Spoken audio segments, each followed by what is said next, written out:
शुभ संध्या। आज की जूम चर्चा में आप सबका स्वागत है। आज का विषय है अपराध। विषय संख्या 294, उद्धरण संख्या 2944 से लेकर 2945। आज हम अपराध पर बात करेंगे। आज जानेंगे कि अपराध क्या है, इसकी परिभाषा क्या है। इसके अलावा हम यह भी जानेंगे कि सही मायने में अपराध किसे कहते हैं। इसके अलावा और भी इसके बाकी पहलुओं पर बात करेंगे। देखिए, अपराध शब्द बहुत ही सामान्य है। हम अपने आम जनजीवन में इसका उपयोग करते रहते हैं। एक बात हमें ध्यान देनी है कि अपराध का मतलब क्या है या उसकी परिभाषा क्या है। अगर मोटे तौर पर हम बात करें तो पाते हैं कि वह कृत्य जिसमें मौलिक अधिकारों का हनन हो, वह अपराध है। उदाहरण के लिए, अगर हम किसी के साथ लूटमार, हत्या, जबरन वसूली ऐसे कृत्य करते हैं तो हम कहीं ना कहीं उसकी मौलिक अधिकारों का हनन करते हैं और यह अपराध की श्रेणी में आता है।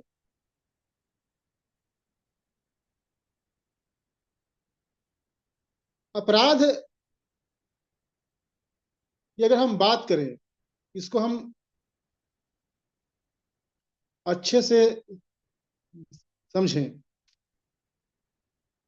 तो हम पाते हैं कि जिसमें हिंसक भावना हो या हिंसक गतिविधि हो, उसे हम अपराध कह सकते हैं। लेकिन वह दिखना चाहिए। हिंसक प्रवृत्ति हो सकती है, हिंसक सोच हो सकती है, वह अपराध में नहीं आएगा।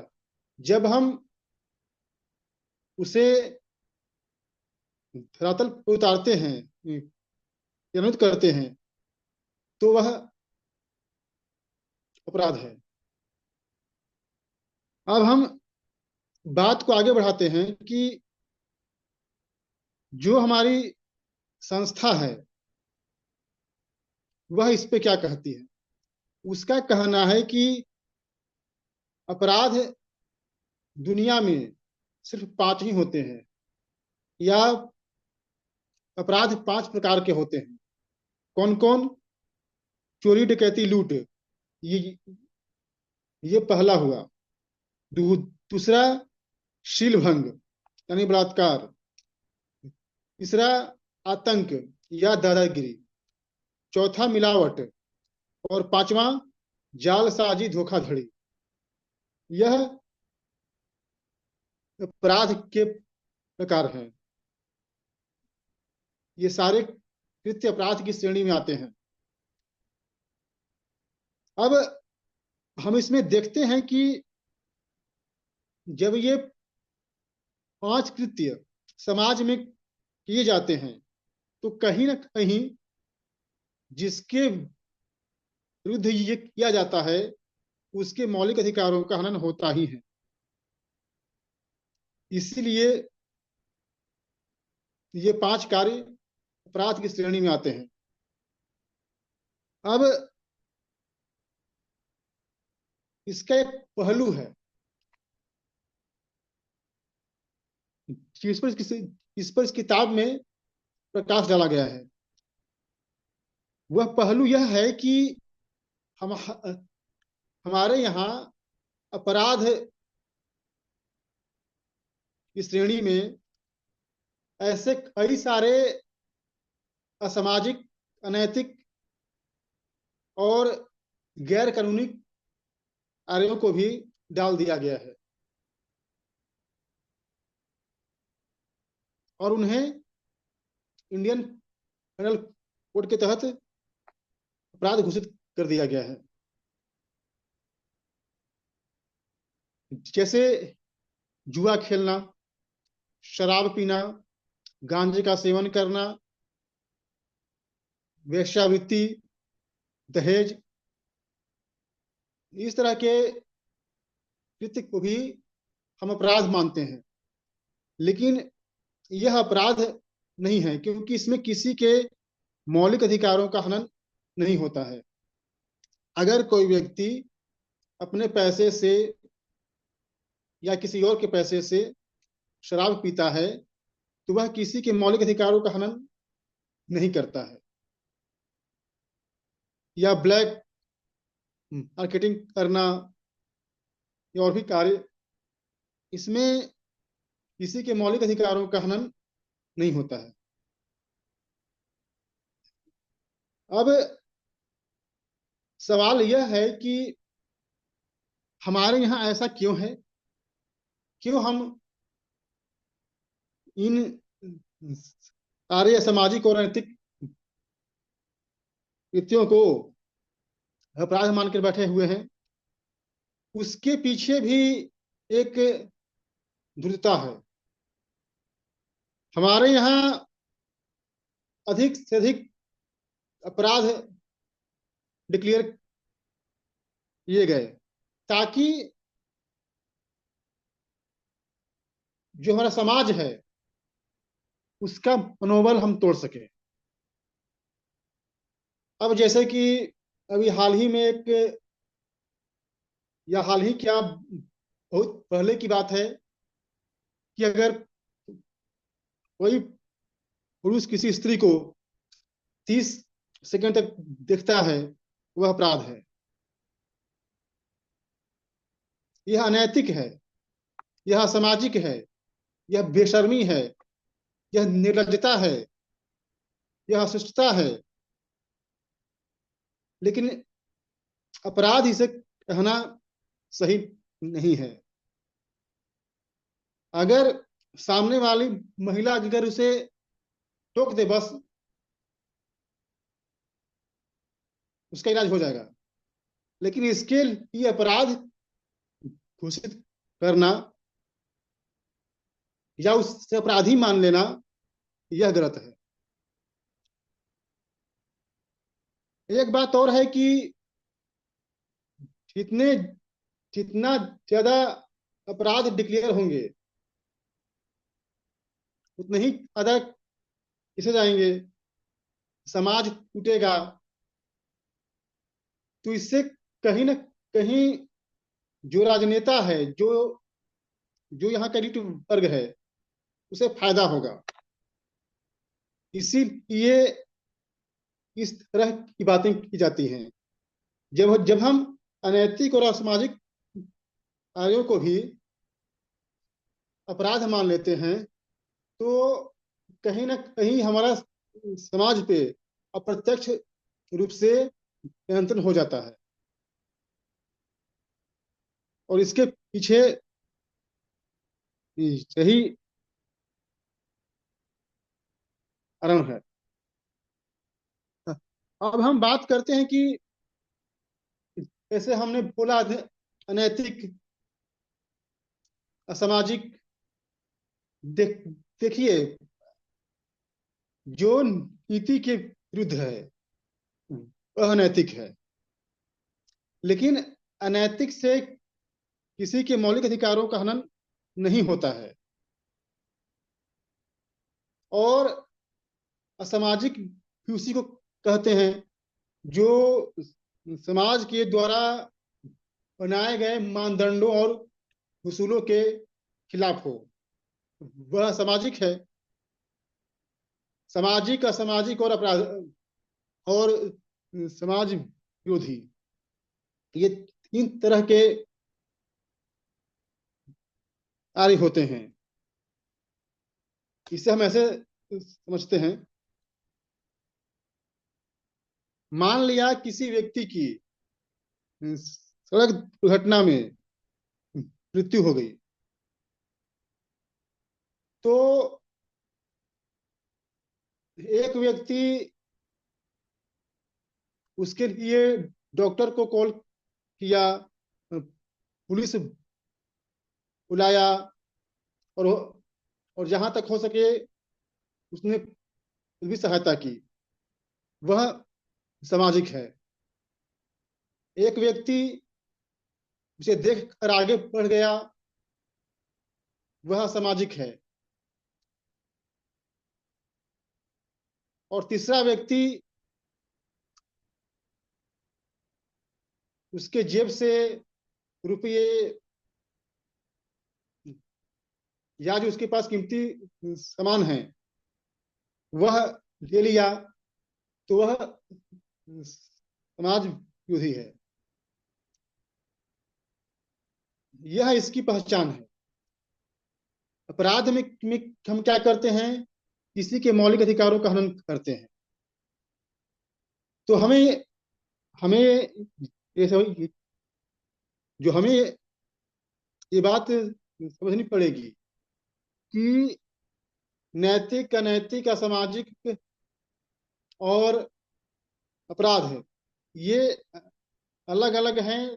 और जब तक हम इन सबको पहचानते नहीं हैं, जानते नहीं हैं, तब तक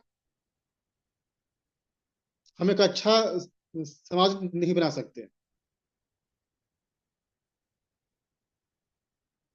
एक बात इसमें और कहना पड़ेगा कि अगर सही मायने में अपराध देखा जाए तो समाज का केवल 2% 2% हिस्सा ही अपराधी होगा। बाकी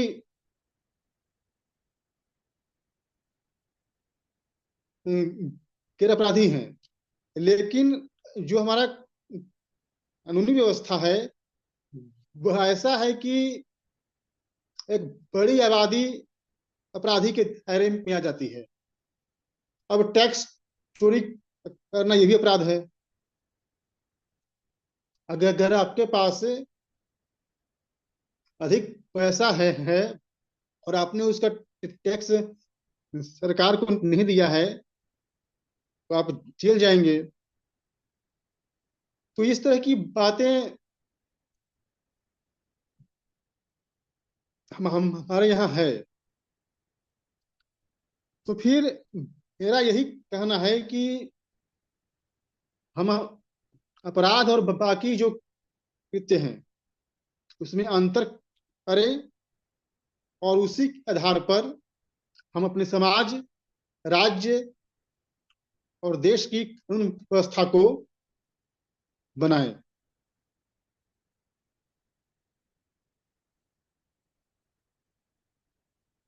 ये था आज का विषय परिचय, जिसे मैंने आप सबके सामने रखा। आप लोगों ने मेरी बात को सुना, आप सबका धन्यवाद। धन्यवाद विपुल जी। बाकी के साथी बताएं।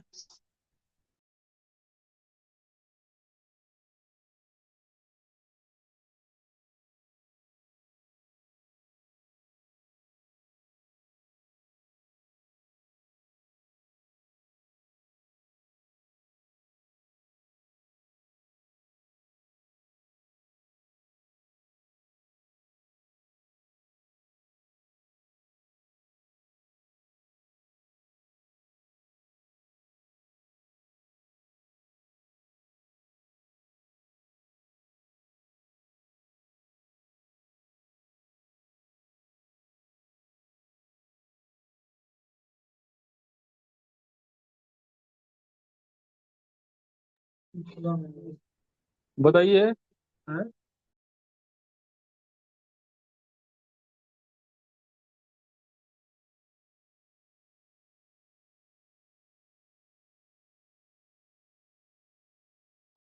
कोई भी साथी बताएं। विपिन जी, आप शुरू करिए।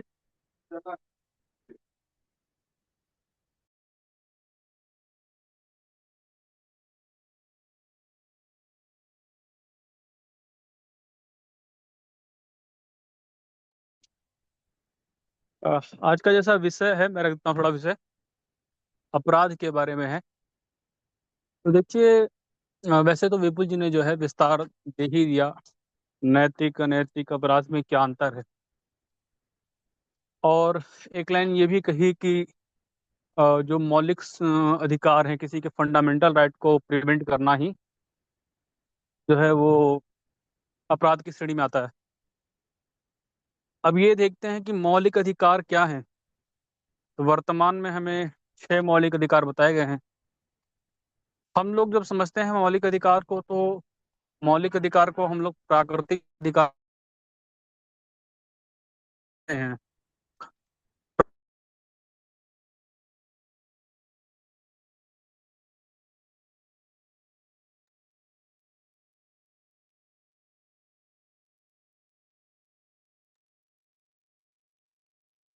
ब्रिजेश जी, आवाज नहीं आ व्यवस्था रही है नहीं है, आपकी। वहां भी व्यक्ति का जन्म चलिए, होता आने है। लगी।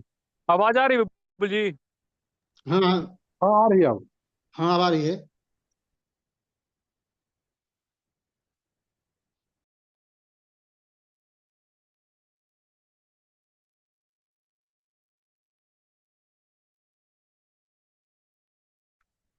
आपकी आवाज नहीं आ रही है। अभी आ रही है आवाज मेरी? हाँ, अभी आ रही है। हाँ, तो मैं कह रहा था कि कोई भी व्यक्ति, जैसे हम देखते हैं, तो मनुष्य के शरीर का निर्माण बाद में होता है, और उसके शरीर के निर्माण से पहले जो भी आवश्यक तत्व हैं प्रकृति में, वो सारे उपलब्ध हो जाते हैं। जैसे मैं देखता हूँ कि हमारे जो जो जो हमको प्यास, पानी का निर्माण पहले हो गया, इसी तरह से भोजन का निर्माण पहले हो गया, भूख का निर्माण बाद में हुआ है, पैरों का निर्माण बाद में हुआ है, आधार का निर्माण पहले हो गया है। तो प्रकृति में जो सारी व्यवस्थाएं हैं, वो तो व्यक्ति को जन्म से ही प्रकृति ने स्वतंत्रता पूर्वक दे दी हैं। लेकिन फिर भी मनुष्य का जन्म जो है वह स्वतंत्रता पूर्वक एक से नहीं हो सकता। उसके लिए कम से कम दो लोगों का जो है मिलन आवश्यक है।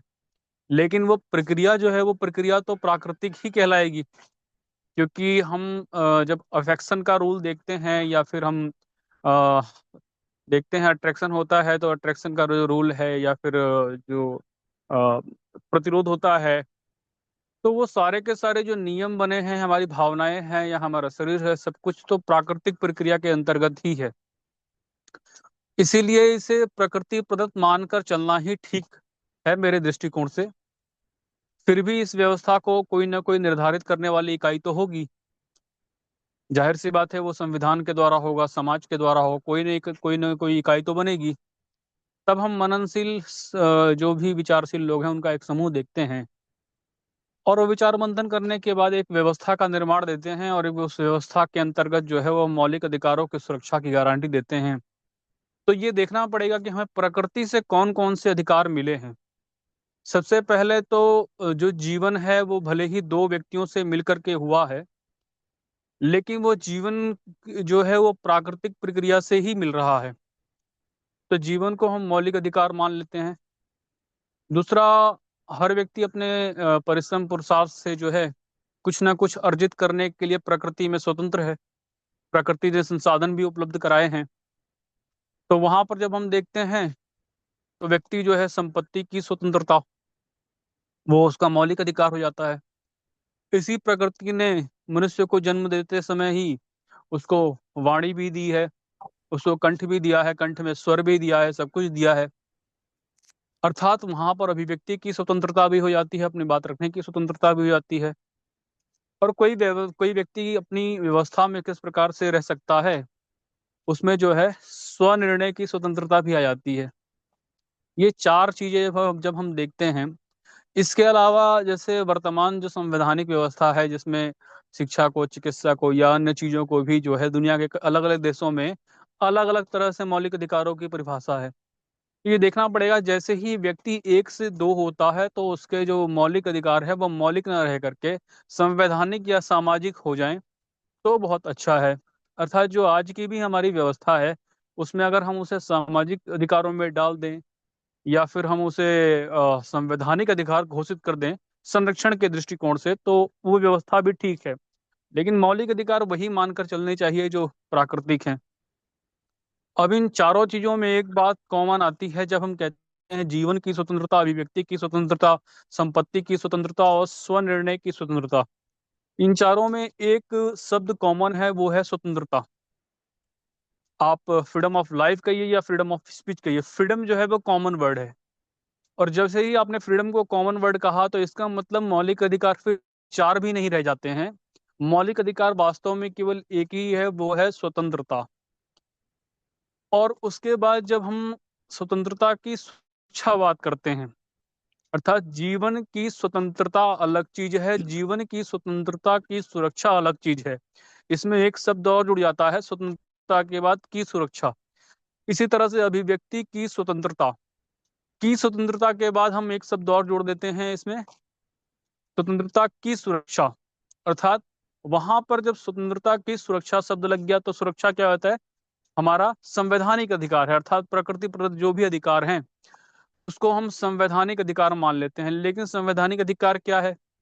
तो जैसे स्वतंत्रता शब्द कॉमन है वैसे ही सुरक्षा शब्द कॉमन है, चाहे वो जीवन की स्वतंत्रता की सुरक्षा हो, अभिव्यक्ति की स्वतंत्रता की सुरक्षा हो, संपत्ति की सुरक्षा की स्वतंत्रता हो या अन्य अन्य जो भी चीज है। तो वहां पर स्वतंत्रता ही एकमात्र जो है वो मौलिक अधिकार है और सुरक्षा एकमात्र संवैधानिक अधिकार है। अभी जो वर्तमान में मौलिक अधिकार है या संवैधानिक अधिकार है उनकी परिभाषा ही गड़बड़ है।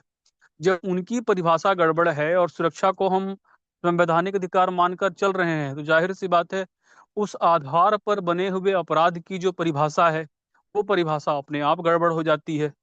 क्योंकि मौलिक अधिकार की परिभाषा गड़बड़ हुई, सामाजिक अधिकार की गड़बड़ हुई, संवैधानिक अधिकार की गड़बड़ हुई, तो वहां पर जाकर जो है आज जो विषय है वहां से अपराध की परिभाषा में गड़बड़ी आ जाती है। और इस गड़बड़ी को जानबूझ करके किया गया है ताकि समाज को अधिकतम जो है अपने नियंत्रण में लिया जा सके। दूसरी बात है कि अगर हर चीज को अपराध घोषित कर दिया जाए तो राज्य के ऊपर कानूनों का कितना दबाव बनता चला जाएगा। भारत की जो वर्तमान न्यायिक व्यवस्था है, जो कानून व्यवस्था है, मैं तो देखता हूँ ये कानूनों का एक पहाड़ बन चुका है। ऐसे पहाड़ को, ऐसे बोझ को लेकर के ढो करके भी क्या फायदा है जहां 20-20 वर्ष तक निर्णय ही ना आ सके। अर्थात न्याय प्रणाली जो है वो बोझिल हो गई है। और बोझिल होने का मूल कारण है हम न तो अपराधों का वर्गीकरण कर पाए, और जब उसका वर्गीकरण नहीं होगा तो फिर जो कानून बनेंगे वो कानून भी हमारे जो है वो पहाड़ के जैसे बनते चले जाएंगे। और जब कानून पहाड़ के जैसे बनेंगे तो हर व्यक्ति खुद को अपराधी महसूस करेगा। लेकिन दुर्भाग्य से जो अपराधी हैं वो इन कानून के पहाड़ों में आराम से बच के निकल जा रहे हैं। क्योंकि जब इतने अधिक कानून होंगे तो जाहिर सी बात है कि हर व्यक्ति तो स्वयं को अपराधी समझेगा। लेकिन जब यही मामला न्यायालय में जाता है, अदालत में जाता है, तो इतने अधिक केसेस हैं कि वहां पर वो सुलझ ही नहीं पाता है। 10 वर्ष 20 वर्ष तक आपका जो है केस चलता रहेगा। तो इस परिस्थिति में जो निरपराध है वो खुद को अपराधी महसूस करें और जो वास्तविक अपराधी हैं वो उस कानूनी प्रक्रिया का लाभ उठाएं, ये व्यवस्था उचित नहीं है। एक जो डिक्लेरेशन है, एक जो डेफिनेशन है वो तो बैठ करके चिंतन करके बनानी पड़ेगी हमें कि क्राइम एक्चुअल में है क्या, फंडामेंटल राइट क्या है, कॉन्स्टिट्यूशनल राइट क्या है। और मैं समझता हूँ केवल एकमात्र मौलिक अधिकार है स्वतंत्रता, एकमात्र संवैधानिक अधिकार है सुरक्षा, और एकमात्र जो अपराध है वह है मौलिक अधिकारों को बाधित करना। इसके अतिरिक्त कुछ भी जो है वह हम उसको हम अपराध की श्रेणी में नहीं रख सकते। हाँ, अनैतिक कहा जा सकता है, असामाजिक कहा जा सकता है, उसके लिए बहिष्कार की व्यवस्था हो सकती है, अन्य व्यवस्थाएं हो सकती हैं। लेकिन किसी भी तरह से कानूनों को बोझिल करते चले जाना। और मैंने अपनी बात रख दी है, बाकी के साथ ही बताएं।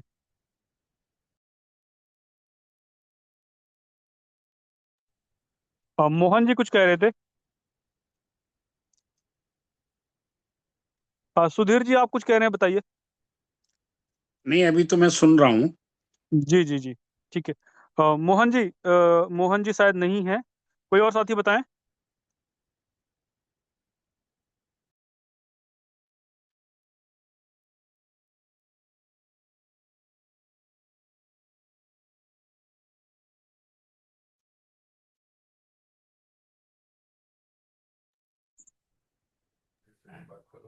आचार्य जी कुछ बोलेंगे आप? संजय जी, आप ही बताइए। मैं बात को बोलूंगा, आप बोलिएगा। ठीक, अनोखे लाल जी देखिए, आप कुछ बोलेंगे? आज हमारे बीच में आदरणीय सुधीर अग्रवाल जी जुड़े हुए हैं। वो हम लोग जुड़े हुए हैं, तो आज मैंने रिक्वेस्ट की थी और लिंक भेजा था, तो आप जुड़े हैं। आपका बहुत बहुत स्वागत है। धन्यवाद आदरणीय जी। नमस्ते जी। धन्यवाद जी, नमस्ते। जी, बहुत बहुत स्वागत है। जुड़कर मैं जब आप समझता हूँ लाभान्वित होऊंगा। अभी मैं समझने का प्रयास कर रहा हूँ, आप लोगों की जी चर्चा से आदरणीय जुड़ा हुआ हूँ। स्वागत है जी, बताइए अनोखे लाल जी।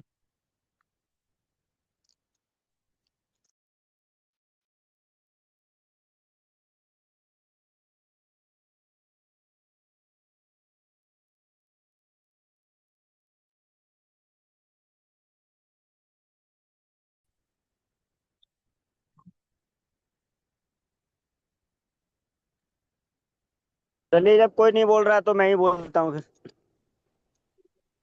हेलो। जी बताइए आचार्य जी। देखिए, एक बात स्पष्ट हो जाती है जब संविधान की हम लोग बात करते हैं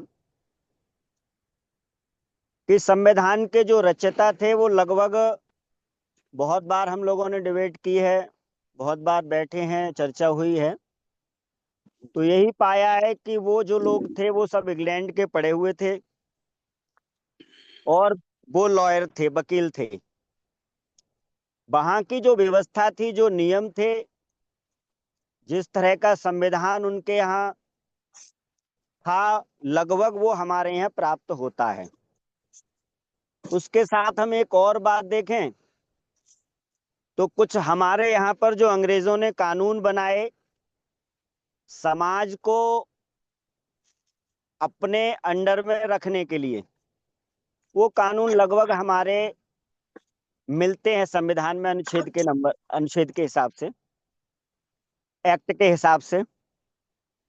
दूसरा, यदि हम एक पक्ष और देखें तो इसमें हमें 3 भाग करने पड़ेंगे और हम उन 3 भाग को जब हम कहते हैं कि एक समाज व्यवस्था, एक धर्म व्यवस्था, एक राज्य व्यवस्था है, और उन तीनों की कैटेगरी में हम देखें तो बहुत बारीकी से, मैं जहां तक मेरा अध्ययन है, आप सबका अपना अपना अध्ययन है, मेरा धार्मिक ग्रंथों का अध्ययन बहुत बारीकी है, उसके हिसाब से हम देखते हैं तो अनैतिक कार्य अपराध की ओर मनुष्य को ले जाता है। यदि इस पक्ष से हम देखें, कुछ समय पहले सुप्रीम कोर्ट ने ही शायद एक याचिका पर कोई सुनवाई, सुप्रीम कोर्ट या फिर हाई कोर्ट या कोई जिला स्तर का कोर्ट रहा है, उसने दिया था और पेपर में भी वो आया था कि नाड़े तोड़ने के लिए किसी लड़की का जो है या एकांत में ले जाने पर हम उसको बलात्कार सिद्ध नहीं कर सकते। तो इस पर बहुत लंबी चर्चा हो सकती है भैया, नाड़ा तोड़ने को फिर क्या करेगा वो, या फिर जो है एकांत में ले जाने के लिए क्या करेगा। एकांत की बात चलिए कुछ हो सकती है, बात समझ में आए, कोई बात करना है या कुछ पर्सनल बात हो सकती है, लेकिन नाड़ा तोड़ने पर क्या हो सकता है। तो कहीं ये समझ जिसको हम अनैतिक कह रहे हैं, ये समझ हमारी संविधान का तो पक्ष नहीं रख रही है जो हम अभी चर्चा कर रहे हैं कि अनैतिक कार्य को अपराध घोषित नहीं कर सकते। बिल्कुल ठीक है, एक पक्ष आ सकता है इस पर, लेकिन दूसरा पक्ष ये भी आता है कि भाई उसकी मंशा क्या है, क्या हम देखें कि ये इसका गला काट देगा या मर्डर कर देगा तभी अपराध घोषित होगा। तो क्या समाज को एक दूसरी दिशा देना चाह रहे हैं हम, उस समाज को और विकृत करना चाहते हैं जो जो व्यवस्था बनी हुई है। एक बात ठीक है इस समय की समाज की अपनी कोई व्यवस्था तो है नहीं, और ये अब से नहीं है, बहुत पहले से मैं समझ रहा हूँ गड़बड़ हो चुकी है। तो इस स्थिति में देखें, जब ये बात हम कह रहे हैं तब ये बात तो हम कोर्ट का ही या जो वर्तमान संविधान है इसी का पक्ष ले रहे हैं, अभी जो हम डिबेट कर रहे हैं। दूसरी एक चीज निकल के आती है, बिल्कुल सही है, अपराध की परिभाषाएं संविधान में घोषित हैं और जो अनैतिक है उनकी भी घोषित है, उन पर कुछ कम भी है। जैसे हम अमेरिका को देखें तो वहां पर 200 साल, 500 साल, 1000 साल तक जो है वो दंड दिया जाता है, जो कि 100 साल से ज्यादा आदमी जीता नहीं है। तो उसका भी एक पक्ष हमें समझना पड़ेगा, क्यों इतना कठोर दंड रखा गया है। भाई 500 साल, अभी कोई एक केस पीछे था, मुझे उसका नाम नहीं आ रहा है, उसको 1100 साल की सजा हुई है। अब 1100 साल तो कोई व्यक्ति जीवित रहेगा नहीं। तो इन पक्ष का भी हमारा एक सामंजस्य। मैं लगभग कई बार कहता हूं कि हम लोग कहीं ना कहीं थोड़ा सा कम्युनिस्ट वामपंथी विचारधारा से भी ग्रसित हो जाते हैं। और आज मैं एक लेख पढ़ रहा था, उस लेख में ये स्पष्ट था कि 3 चीजों को यदि हम भारत की व्यवस्था में मिला दें तो कोई व्यक्ति कम्युनिस्ट या वामपंथ विचारधारा से बच ही नहीं सकता। वो कभी कभी हमें भी देखने को मिलता है। दूसरी मैं एक पक्ष और रखूं यहाँ पर, अपराध के विषय में। तो अपराध स्वतंत्रता का समझ में आता है, मौलिक अधिकार है, प्रकृति का देन है। लेकिन जहां तक व्यवस्था में यदि हम देखें, और वो व्यवस्था हमारी परिवार की हो सकती है, सामाजिक हो सकती है, राज्य की हो सकती है, धर्म की हो सकती है, सबकी अपनी अपनी लाइन है। और लाइन के अनुसार वहां पर स्वतंत्रता को बॉन्ड किया गया, अनिश्चितता या स्वतंत्रता को उस श्रृंखलता है या और जो वो है, वहां उसको कहीं कोई बोझ नहीं दिया गया है। इस पर भी हम लोगों की कई बार चर्चाएं हुई हैं और देखा है कि स्कूल में जाते हैं तो स्कूल के नियम में कहाँ स्वतंत्रता रही हमारी। दूसरी बात यह है कि हम बस में चढ़ते हैं तो कहाँ स्वतंत्रता है। हम कहते हैं कि प्रकृति में खुले जाते हैं तो प्रकृति के भी नियम हैं। और इसको तो गांधी जी एक बड़े बहुत अच्छे उदाहरण है। गांधी जी जब गंगा स्नान करने के लिए यानी नदी के किनारे बैठते हैं तो बाल्टी से यानी मग्गा से नहाने लगते हैं। उनसे कहा आप डुबकी लगा लो, तो बोले नहीं नहीं, ये ऐसा नहीं है कि गंगा केवल मेरे लिए बह रही है, सबके लिए बह रही है। मतलब तो गांधी जी का दूसरे पक्ष और हो सकते हैं, तो वहां ये बात समझ में आती है। बाकी स्वतंत्रता थी उनको, वो डुबकी लगाते, खूब उसमें उछल कूद करते। तो यहाँ बहुत सारी चीजें जो हैं वो बारीकी से, अगर हम स्वतंत्रता की बात कर रहे हैं तो बहुत बारीकी से हमें समझना पड़ेगा। अनैतिक की बात कर रहे हैं, बहुत बारीकी समझना पड़ेगा। अपराध की बात कर रहे हैं, बहुत बारीकी पक्ष से समझना पड़ेगा। असामाजिक है वो ठीक है, सामाजिक जो समाज शास्त्र की अगर हम परिधि में आए तो देखेंगे कि असामाजिक, मैं तो जहां तक समझता हूं असामाजिक अपराध ही हो जाता है। अब हाँ ठीक है कि कोई व्यक्ति मर रहा है, अब उसको हम नहीं बचाएं, या भूखा है, हमारी वो है, वो अनैतिक कह सकते हैं। लेकिन इसको हमारी व्यवस्था में जब हम भारतीय पक्ष की बात करते हैं तो भारतीय पक्ष में इसको भी अपराध ही माना गया है कि आप सक्षम थे, आपके पास 10 रोटियां थी और वो 2 रोटी की वजह से भूखा मर गया, लेकिन आपने उसको 2 रोटी नहीं दी। हाँ, उसकी हम एक पक्ष रख सकते हैं कि भाई मैंने इसको कमाया, मेरा अपना अधिकार है इस पर, मेरा। तो उन सारे अधिकारों की बात बहुत लंबी चर्चा हो जाएगी, मैं उस पर नहीं जाऊंगा। यहाँ भी इन चीजों को भी बहुत धार्मिक व्यवस्था ने दिया है, और हमारी जो राज व्यवस्था रही है वो धार्मिकता के अनुसार ही जुड़ी रही है। यदि हम वर्ण व्यवस्था की बात करते हैं तो वर्ण व्यवस्था को केवल एक पक्ष लेकर के बात नहीं चल सकती, उन पक्षों को भी हमें लेना पड़ेगा जो हमारे पक्ष एक बहुत अच्छी सामाजिक व्यवस्था को बनाते हैं। तो मैं अंतिम बात यही कह रहा हूं कि बिल्कुल सही है, अपराधों की एक बिल्कुल एक परिभाषा स्पष्ट होनी चाहिए, चाहे वो संवैधानिक रूप से चाहे वो है। और अंतिम बात कहकर के अपनी वाणी को विराम देता हूं कि जैसे मैं समझता हूं कानून बनाने का, ये मेरी भी समझ थोड़ी सी विकसित इसलिए हुई है कि बहुत सारे कानून जो हैं, कोई भी पक्ष आता है, जैसे मायावती सरकार में मैं उस समय मेरा अपना विद्यालय चलता था और उसमें क्या बोलते हैं, आग लग गई थी किसी विद्यालय में। वो विद्यालय था आवासीय, तो उसमें खाना बनता था, उसमें सारे मतलब गैस वगैरह रहती थी, तो वहां आग लग गई थी। अब आग लगने के बाद उन्होंने वो कानून पास कर दिया कि कोई भी मान्यता स्कूल तभी मिलेगी उसके लिए जब वो आप सिलेंडर रखेंगे जो आग बुझाने के लिए होते हैं, और एक एनओसी और वो फायर ब्रिगेड का वो लगते थे। वहां पे जब मैंने मान्यता ली स्कूल की तो वहां 2000 रुपए उन्होंने पर सिलेंडर के मांगे। बोले आचार्य चल रहा है क्या करोगे, मतलब जो है।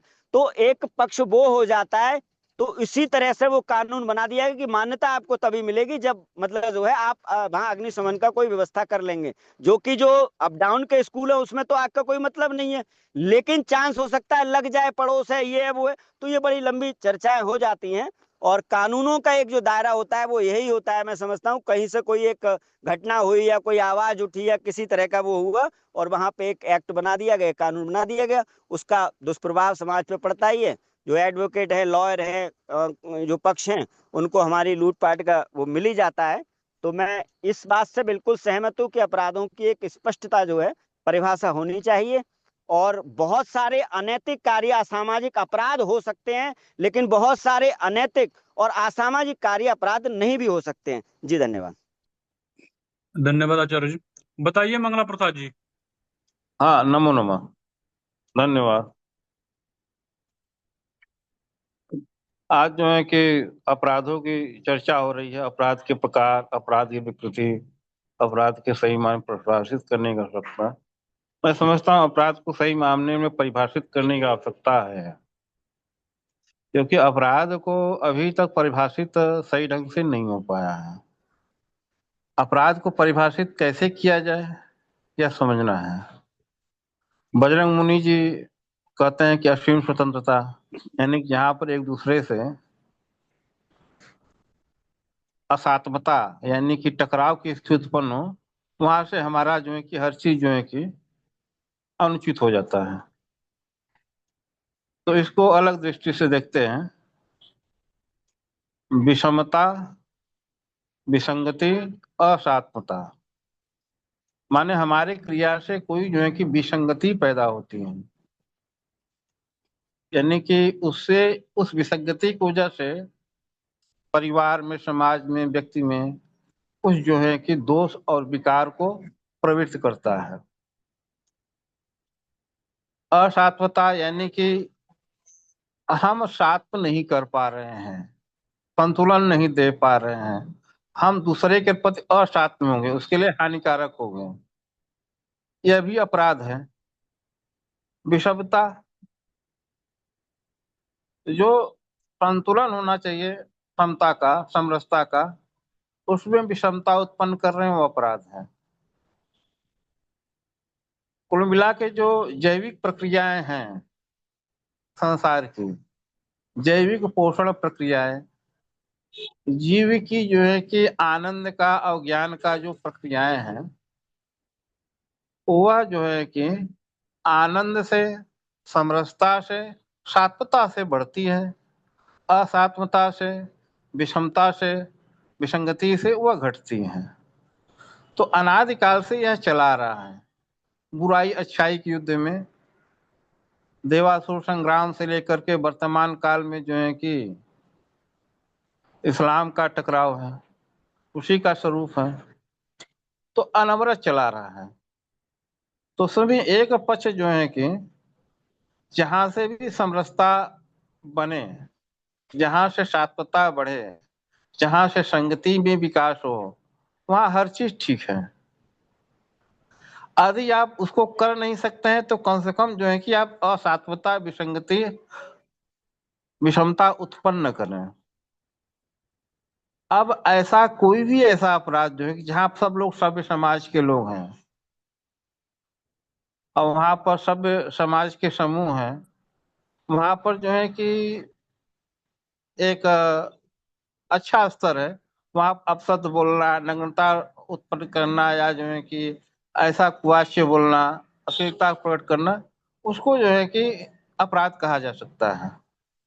वहीं जब जहां ऐसे प्रक्रियाएं हैं, चल रही है, और वहां पर वह क्रिया जो विसंगति उत्पन्न नहीं करेगा, विषमता क्योंकि वही क्रिया चल रही है, उसमें वह विसंगति नहीं है, तो वह जो है कि दोषपूर्ण नहीं है। जंगल में जो है कि शेर जो है हिरण का शिकार करता है, जीव जीवस्य भोजनम, जीव जीव का आहार कर रहा है, वहां वही संगति चल रही है, वहां उसका वो अपराध नहीं है। तो कहीं कोई अपराध है और वही चीज कहीं दूसरी जगह अपराध नहीं हो सकता है।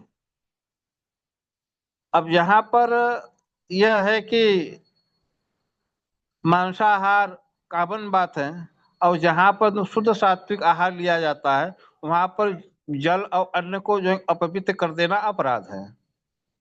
तो जहाँ पर मांसाहार है वहां पर थूक भी दीजिए तो भी वो अपराध नहीं है।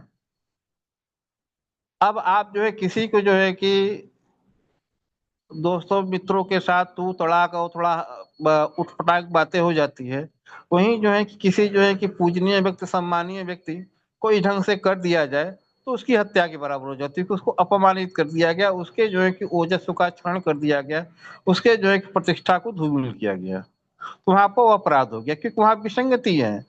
प्रतिष्ठावान जहाँ पूजनीय है उसकी पूज्यता को और बढ़ाने का प्रयास करना चाहिए, न कि उसकी पूज्यता को नष्ट किया जाए। तो जहाँ जो चीज जैसे स्थापित है उसका जो है कि उसके प्रति असात्मता नहीं होनी चाहिए, उसके प्रति कोई विषमता उत्पन्न न हो, विसंगति न पैदा हो। तो यहाँ पर जो है कि अपराध की परिभाषा बड़ी जटिल हो जाती है। इसको कैसे परिभाषित किया जाए, इसको कैसे रेखांकित किया जाए, कैसे इसकी रूपरेखा बनाई जाए, तो यह जो है कि इसमें बड़ा जो है कि एक दार्शनिक बड़ा विचार का विस्तार हो जाता है। तो यहाँ पर यह कहा जा सकता है कि कुछ ऐसे कार्य हैं जहाँ पर राज्य को अधिकार दिया जाए, कुछ चीजों पर समाज को अधिकार दिया जाए, कुछ चीजों को परिवार को अधिकार दिया जाए, कुछ चीजों को व्यक्ति में स्वतंत्रता भी रखनी चाहिए। तो यहाँ पर जो है कि देखिए व्यक्ति, समाज, परिवार और राज्य, चार भागों में हमें जब अधिकार को बांटेंगे और सब लोग उसको अपने आप संतुलन करेंगे। जहाँ जैसा समाज है वहाँ उस हिसाब से समाज को, व्यवस्था को संतुलित करेगा। जहाँ वैसा समाज नहीं है वहाँ उस ढंग से प्रक्रिया आएगी। जहाँ जो परिवार जिस ढंग से चल रहा है, यहाँ पर जो है कि यौनाचार में कोई जो है कि प्रतिबंध नहीं है, वहाँ सब चल रहा है तो वहाँ सब ठीक है। यहाँ पर जो है कि दृष्टि कुदृष्टि से भी जो है कि दोष उत्पन्न होता है तो वहाँ पर वो भी अपराध हो सकता है। तब यहाँ पर परिवार का अधिकार अलग हो जाता है, व्यक्ति का अधिकार अलग हो जाता है, समाज का अधिकार अलग होता है, राज्य का अधिकार अलग होता है।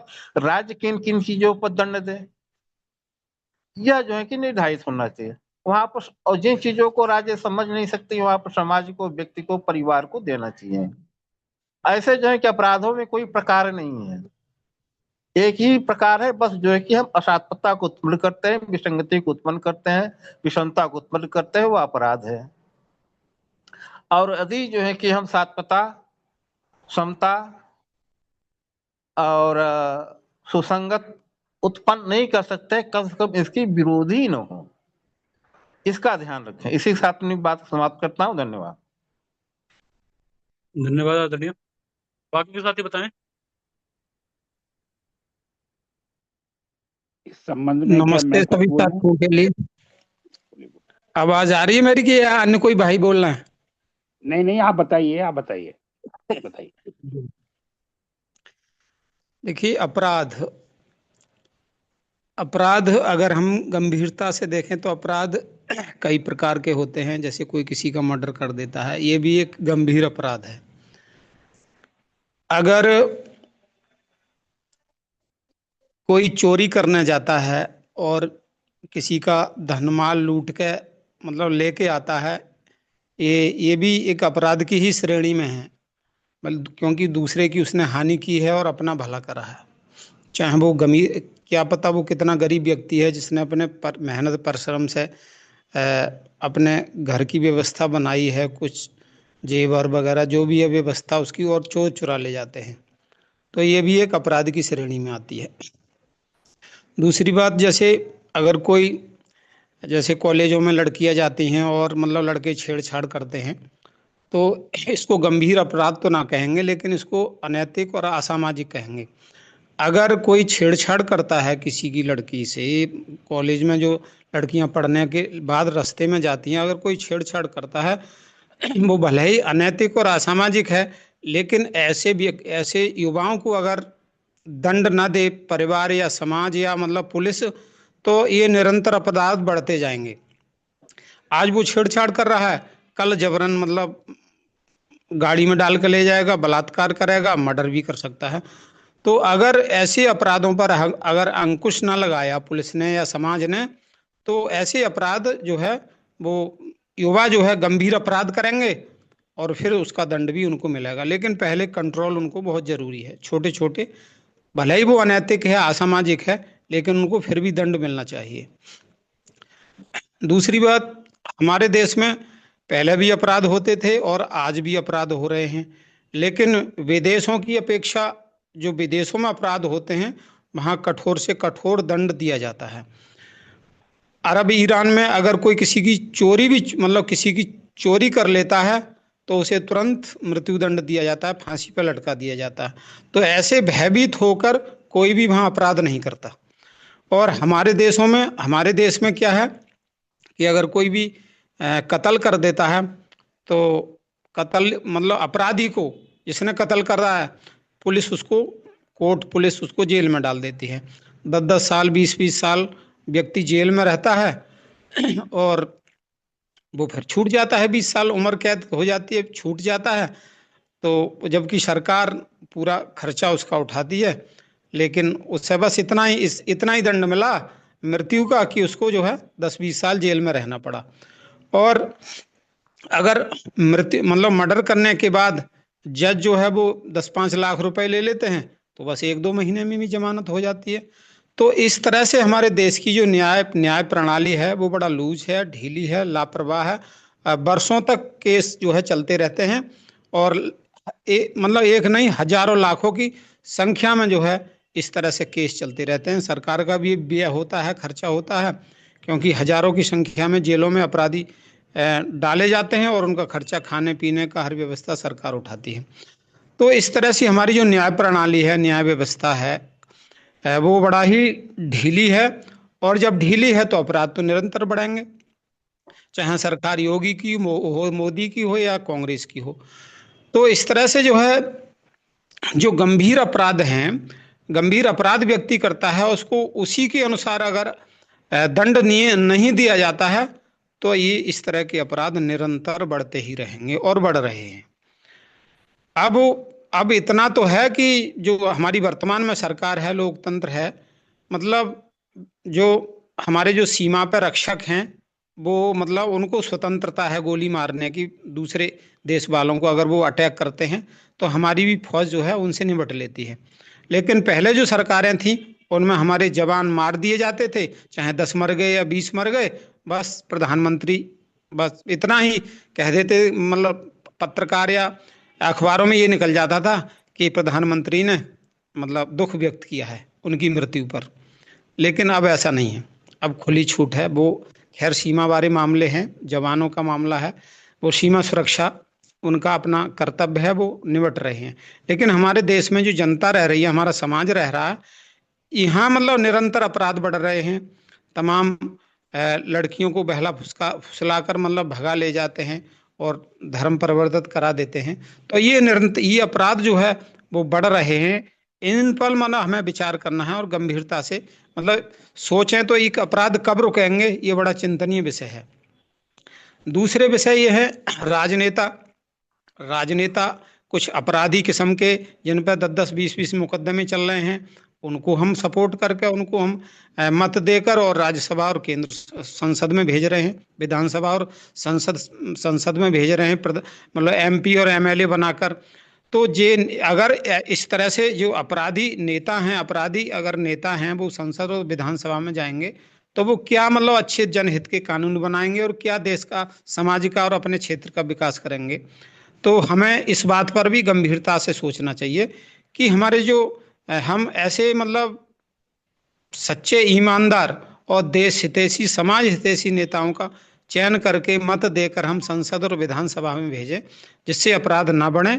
क्योंकि अपराधी जब मतलब ऐसे पदों पर जाएंगे तो निश्चित रूप से मतलब संरक्षण अपराधियों को मिलेगा और अपराध बढ़ेंगे। हमारी जो समाज व्यवस्था है, पहले का लगभग 40-50 वर्ष पहले अगर गांव में छोटे मोटे अपराध हो जाते थे तो वहाँ जो है समाज ही उनको निपटा लेता था। अगर कोई लड़का लड़की ने किसी छेड़छाड़ कर दी तो 5 पंच बैठकर उसका फैसला कर देते। जो मतलब फैसला होता उसको समाज के लोग वो भी मानते थे। जिसने कुछ अनैतिक या असामाजिक अपराध करा है वो भी उसको स्वीकार करता था, उसे दंड भी देता था समाज। लेकिन अब सारे मामलों का सारा फैसला जो है छोटा अपराध हो या बड़ा अपराध हो या अनैतिक हो या असामाजिक हो, सीधा सीधा पुलिस के पास, पुलिस ही निपटाती है। चाहे वो पैसा लेके या मतलब फ्री में। पैसा लेती है तो वो अपराधी को भी छोड़ देता, मतलब छोड़ देती है, चाहे उसने कितना ही बड़ा अपराध करा है, भले ही किसी लड़की को भगा के ले गया है या किसी ने कत्ल भी कर दिया है, तो थाने स्तर पर एसओ एसपी 2-2 3-3 4-4 लाख रुपए लेकर और वो मतलब ऐसी रिपोर्ट बनाते हैं जिनसे अपराधी 1-2 महीने में ही मतलब उसकी जमानत हो जाती है और वो घर आ जाता है।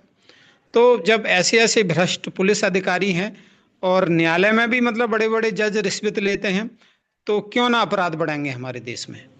अपराध तो बढ़ाने का हमारी जो जो जजमेंट बैठा हुआ है वो ही अपराध बढ़ाएगा, तो अपराध तो निश्चित रूप से बढ़ेंगे।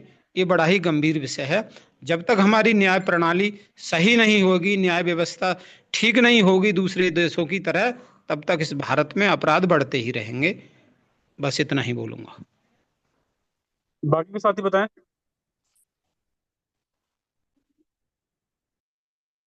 मैं इस संबंध में कुछ कहना चाहता हूँ। अब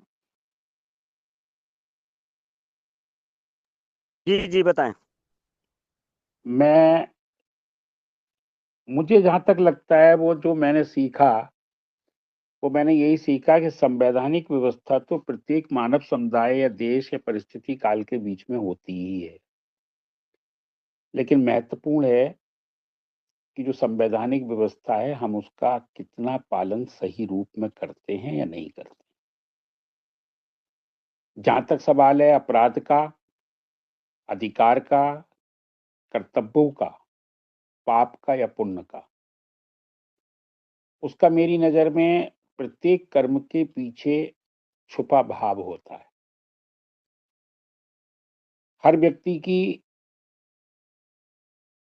आकांक्षा धन और सत्ता और यश, इन 3 चीजों की आकांक्षा होती है। लेकिन हम जब अपनी राजसिक मानसिकता की पूर्ति के लिए स्वभोग हेतु यदि किसी की स्वतंत्रता, किसी के धन, किसी के अधिकारों का अपहरण करते हैं, तो ये अपराध की श्रेणी में आता है। ये हमें भी सुख नहीं दे सकता और किसी और को भी सुख नहीं दे सकता। ये अपराध है और अपराध रहेगा। लेकिन अगर हम किसी के धन का अपहरण करते हैं, लेकिन वो सर्वहित में करते हैं, किसी की स्वतंत्रता छीनते हैं लेकिन सर्वहित में छीनते हैं, किसी के अधिकारों का अपहरण करते हैं तो सर्वहित में करते हैं, तो यही कर्म हमारा सात्विक कर्म के अंतर्गत आएगा, क्योंकि सर्वहित के लिए ही हम किसी से उसके अधिकारों को छीन रहे हैं। अर्थात वो अधिकारों का दुरुपयोग कर रहा है, समाज के लिए हानिकारक है, हम उस पर रोक लगा रहे हैं। सारे संविधान के रूप में मुझे जो लगता है, जो हमारे भारतीय दर्शन में है, तामसिक, राजसिक और सात्विक वृत्ति, इन्हीं 3 वृत्तियों के आधार पर सारे संविधान रचे जाते हैं। हमारे कर्तव्यों का आधार भी यही 3 वृत्तियां हैं। हम स्वभोग हेतु दूसरों के अधिकार, स्वतंत्रता या धन का अपहरण ना करें। हमारी अपनी चाहत है, हम अपनी मेहनत से करें, खुद भी अपने अधिकारों की रक्षा करें, कर्तव्यों का पालन करें, और दूसरों के अधिकारों की और कर्तव्यों की रक्षा भी हम अपने ही अधिकारों के समान भी करें। तो यही वृत्ति सबसे अच्छी वृत्ति है। और पाप पुण्य और कानून की परिभाषा मुझे तो इतनी समझ में आती है। बस संक्षेप में इतना ही मुझे कहना है। धन्यवाद। धन्यवाद आदरणीय। बाकी के साथी बताएं।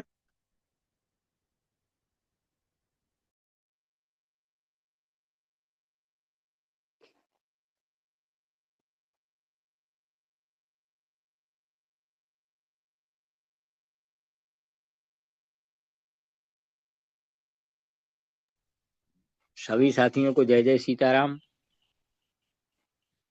जी बताइए आदरणीय।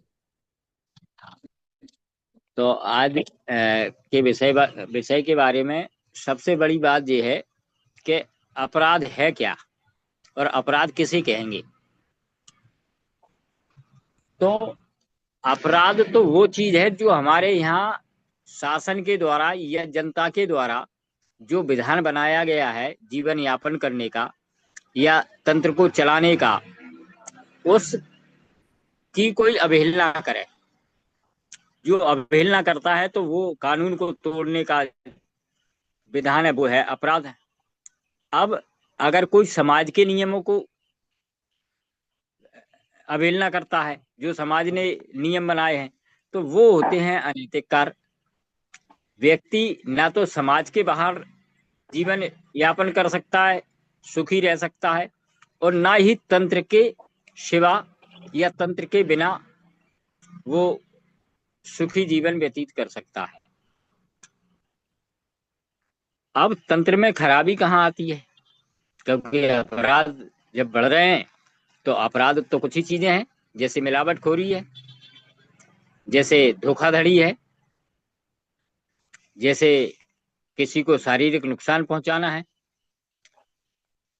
लेकिन समाज के जो आपसी व्यवहार हैं वो अनैतिक हो सकते हैं,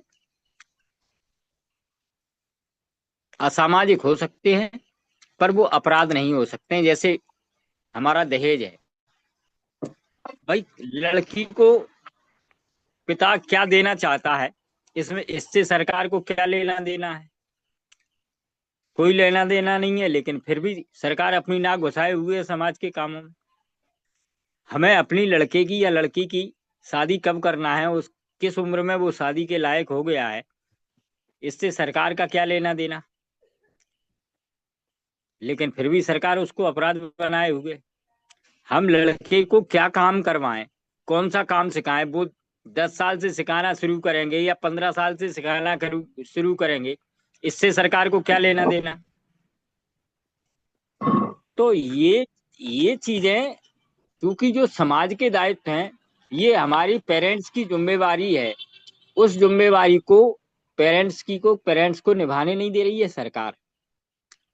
जन कल्याण के नाम पर सामाजिक कार्यों में हस्तक्षेप करना सरकार ने अपना एक पूरा उद्देश्य बना करके रखा है, जिससे सरकार का जो मूल उद्देश्य है सुरक्षा और न्याय प्रदान करना, ये दोनों चीजें नहीं हो रही। क्योंकि आज केवल एक चीज बंद होने से 50% अपराध बंद हो जाएंगे, अगर घूसखोरी बंद हो जाती है। क्योंकि जब घूसखोरी बंद हो जाएगी तो व्यक्ति की नीयत ठीक हो जाएगी। नियति जब ठीक होगी तो निश्चित रूप से समाज में एक संस्कृति पनपेगी और व्यक्ति में शुचिता आएगी। जब निरपेक्ष भाव से व्यक्ति काम करेगा तो काम अच्छा करेगा और जीवन के कल्याण के लिए करेगा। उसमें मोह नहीं होगा, लालच नहीं होगा। तो ये चीजें हमारे समाज में फिर से, अर्थात हमारी संस्कृति जो प्रकृति पर हम अनुकूलता बना करके चलते हैं, वो पुनः स्थापित होने में मदद मिलेगी। मेरी बात यहीं समाप्त होती है। अन्य लोग और विषय को विस्तार देंगे। धन्यवाद। बाकी के साथी बताएं।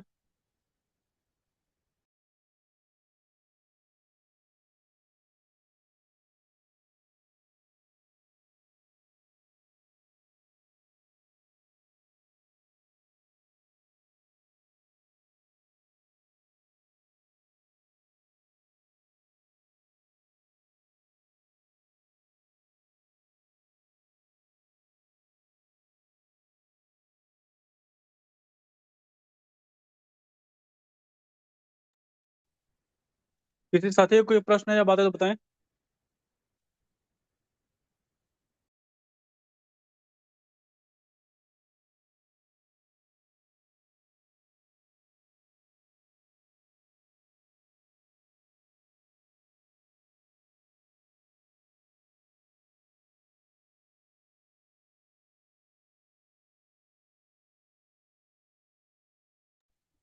आज बाबा जी नहीं जुड़े हैं क्या भैया जी? बाबा जी शायद नहीं जुड़े होंगे। बाबा जी आज हैं? यात्रा में है बाबा जी।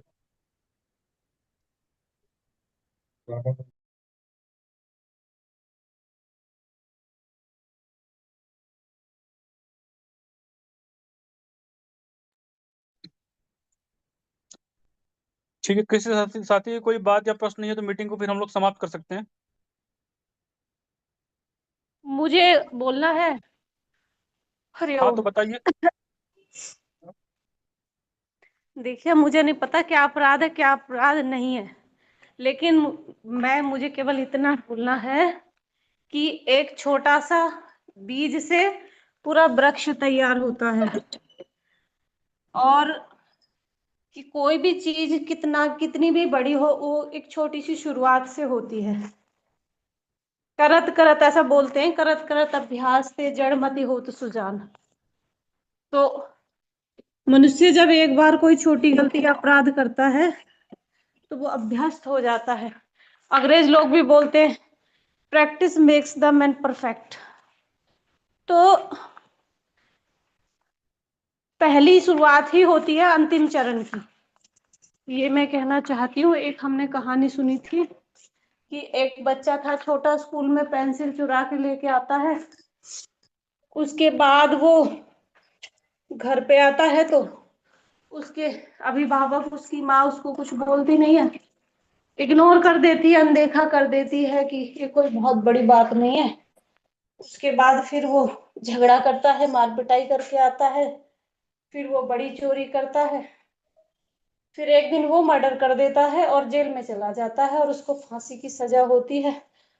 तो उसकी जब फांसी की सजा सुनाने के दौरान उसे पूछा जाता है कि आप लोगों ने सुनी होगी, खैर ये कहानी कोई नई नहीं है, कि आपकी कोई अंतिम इच्छा अभिलाषा है। तो फिर उससे पूछा जाता है तो वो बोलता है मैं अपनी माँ से मिलना चाहता हूँ। तो वो अपनी माँ के जब मिलता है, गले मिलता है, तो एक चांटा मारता है अपनी माँ के मुंह पे। तो सब लोग आश्चर्य में पड़ते हैं। तो वो बोलता है कि तुमने ये चांटा मुझे पहले दिन ही शुरुआत में मार दिया होता तो आज मेरा जीवन इस तरह मैं अपराधी ना बनता और ये दशा ना होती। अगर तुमने शुरुआत में ही मुझे रोक दिया होता। तो मुझे लगता है कि ये जो छोटी छोटी चीजों से ही बड़ी चीजें बनती हैं, और बाकी सबकी अपनी अपनी सोच है। बस यही बोलना था मुझे। जी, किसी साथी को कोई प्रश्न है, बात बताएं।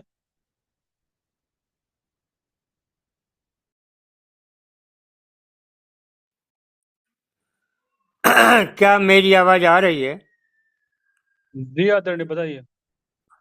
हाँ, मैं ये कह रहा हूँ कि अपराध का कहीं अपराध ज़्यादा होते हैं, कहीं कम होते हैं, कहीं बहुत कम होते हैं, कहीं बिल्कुल नहीं होते हैं।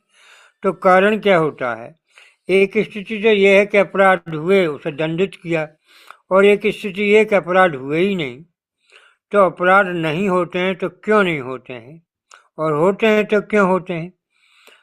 तो इसका शिक्षा से बड़ा संबंध है। केवल किताबी और डिग्री देने वाली शिक्षा से मेरा मतलब नहीं है। असली बात यह है कि हमारा समाज, हमारा परिवार, हमारे आसपास के लोग अपने आचरण से हमें जो शिक्षा दे रहे हैं, यदि वो शिक्षा इस तरह की है कि हमें अपराध से दूर रखती है तो अपराध कम होंगे। और यदि हम ऐसे कार्य करते हैं, हमारे वरिष्ठ लोग, कि वो उन्हें अपराध समझते ही नहीं, तब बच्चे भी प्रोत्साहित होते हैं और वो उनको जानबूझ के या अनजाने में करते रहते हैं और वो सोचते हैं कि ये अपराध नहीं है।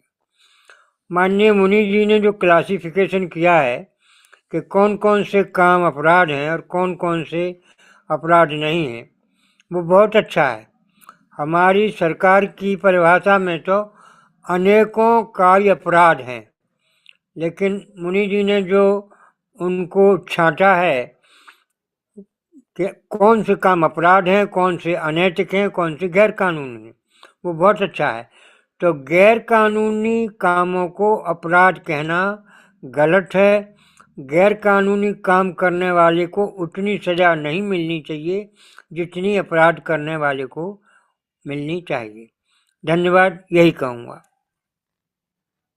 जी धन्यवाद आदरणीय। बाकी के साथी बताएं।